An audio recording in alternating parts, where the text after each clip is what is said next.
Boker Tov et surtout Tiskou les Shanim Rabot. J'espère que malgré les conditions difficiles un petit peu partout dans le monde, nos prières seront exaucées et que après cette journée exceptionnelle de Kippour où tout le monde a senti sans aucun doute cette année en particulier une intensité rare vu le contexte dans lequel ça s'est déroulé, aussi bien en dehors d'Israël qu'en Israël où évidemment tous les lieux étaient limités.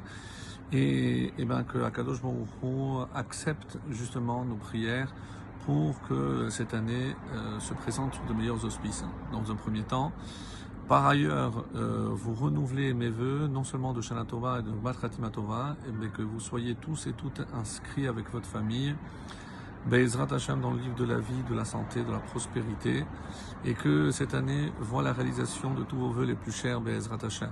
Surtout qu'on a annulé tous les vœux qu'on n'a pas pu réaliser et que Hachem tiendra compte précisément donc de ces demandes-là. Nous sommes aujourd'hui au lendemain donc de Kippour, le 11 Tishri, et comme vous le savez, c'est une journée particulière pour, en tout cas, une certaine catégorie, ce sont les Kohanim.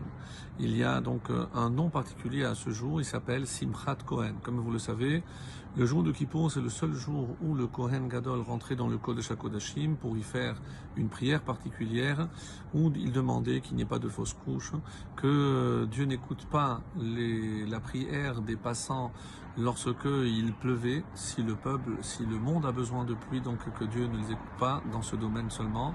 C'est dire si lorsque une prière est sincère, donc elle a beaucoup plus de chances de monter. Donc il est obligé de contrebalancer pour que Hachem ne les écoute pas eux, si surtout, encore une fois, le monde a besoin de ces pluies, même si eux vont être dérangés pour rentrer, retourner chez eux après se s'être rendus dans le Beth Amikdash, surtout pour les 3 fêtes de pèlerinage.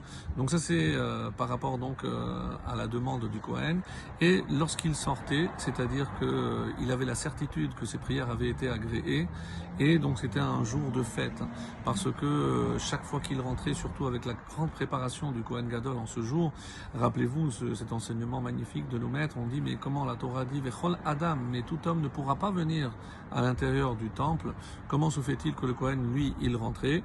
Et on a dit qu'avec sa préparation, il était au-dessus de Adam, il était presque un ange, donc lui, oui, il pouvait rentrer.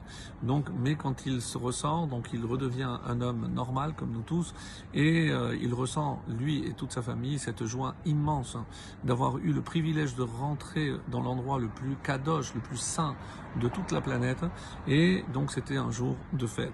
Et jusqu'à aujourd'hui, donc il y a une tradition qu'il y a Simchat Kohen, donc c'est un jour férié pour les Kohanim, même si de toutes les façons on ne fait pas de Tanonim, il n'y a pas de supplication jusqu'à la fin du mois, grâce aussi à Sukkot bien entendu, mais voilà donc le nom donc de Simchat Kohen. Et un petit enseignement aussi pour ce matin, c'est la dernière phrase qu'on a prononcée hier soir, c'est tiré des psaumes, et je vais vous lire en hébreu et en français, et avec un petit message Be'ezrat Hashem.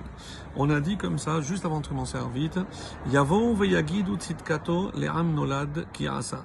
Donc, ils viendront et raconteront à Am Nolad, au peuple naissant, la justice qu'il a accomplie. C'est le psaume 22, le verset 32.